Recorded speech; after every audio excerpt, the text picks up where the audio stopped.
আমার ছাত্রছাত্রী arts magnet Biswajit চ্যানেলে তোমাদের স্বাগতম। তো প্রিয় ছাত্রছাত্রী, তোমাদের যে তেলেরাপথ আবিষ্কারের যে আর খানিকটা অংশ পড়েছে সেটা আজকে শেষ করে দেবো। তো দেখো ভিডিওটা দেখো। বৃদ্ধা কথা বলে হাঁপলেন।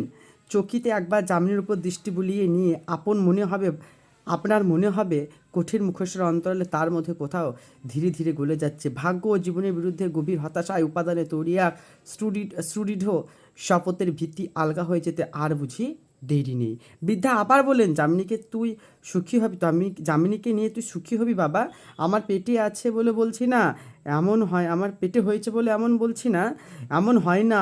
শোকে তাপে বুড়ো হয়ে মাথা ঠিক নেই, রাত দিন খিটখিট করে মেয়েটাকে যে কত যন্ত্রণা দিই তা কি আমি জানি না। ওর মুখে ও রানে এই শ্মশানের দেশ, 10টা বাড়ি খুঁজলে একটা পুরুষ মেলে না। আমার মতো ঘাটের মরা শুধু ভাঙা ইঁট আঁকড়ে যেখানে সেখানে ঢুকছে, এর মধ্যে একেধারে মেয়ে পুরুষ আছে হয়েও কি না করছে।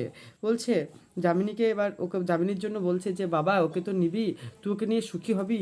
তো ওই যে মেয়ে, ও রোগে সপে পড়ে, তো কোনো ওর ও প্রচণ্ড রোগে তাপে শোকেও কিন্তু ওর কোনো মুখে রা নেই, ও সমস্ত কিছু সহ্য করে আমাকে নিয়ে চলছে। এই সমস্ত কথা বলে সে কথককে বোঝানোর চেষ্টা করছে।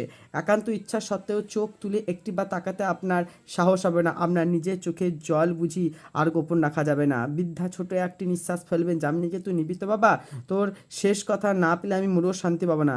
ধরা গলায় আপনি তখন শুধু বলতে পারেন, আমি তোমায় কথা দিচ্ছি মাসিমা, আমার কথা নড়চড় হবে না। তারপর বিকালে আবার গরুর গাড়ি দরজা এসে দাঁড়াবে, আপনারা তিনজন একে একে তাতে উঠবেন।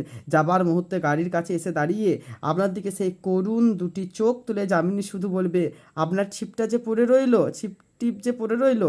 আপনি হেসে থাক না, এবারে পারিনি। তেরেনাপতার মাছ কি বারবার ফাঁকি দিতে পারবে? যামিনী মুখ ফিরিয়ে নেবে না, ঠোঁট থেকে নয় মনে হবে তার ভিতর থেকে এক মধুর একটি সকৃতজ্ঞ হাসি শরতের মেঘের শুভ্রের মতো আপনার হৃদয়ে দিগন্ত স্নিগ্ধ করে ভেসে যাচ্ছে। তারপর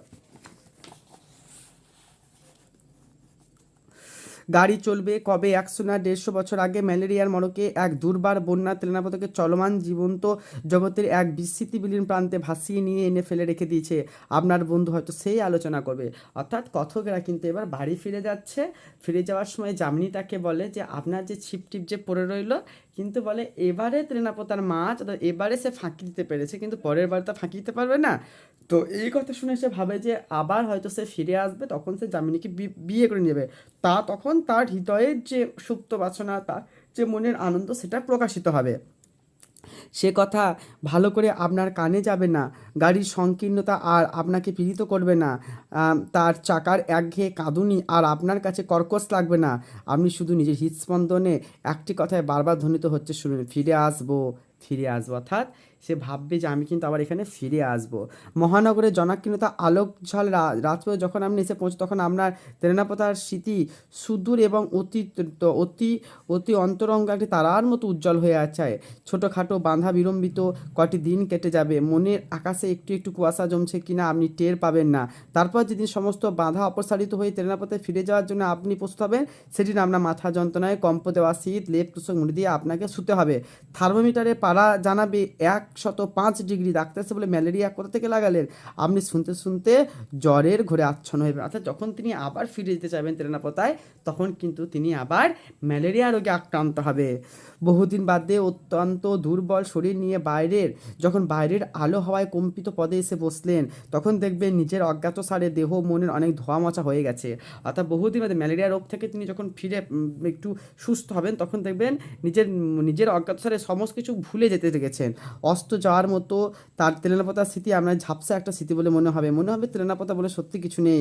গম্ভীর কঠিন যার মুখ আর দৃষ্টি যার সুদূর এবং করুণ ধ্বংসপুরী ছায়ার মতো সেই মেয়েটি আপনার কোনো দুর্বল মুহূর্তের অবাস্তব কুয়াশার কল্পনা মাত্র। একবার ক্ষণিকের জন্য আবিষ্কৃত হয়ে তেলেনাপতা আবার চিরন্তন রাত্রির অতলতায় নিমগ্ন হয়ে যাবে।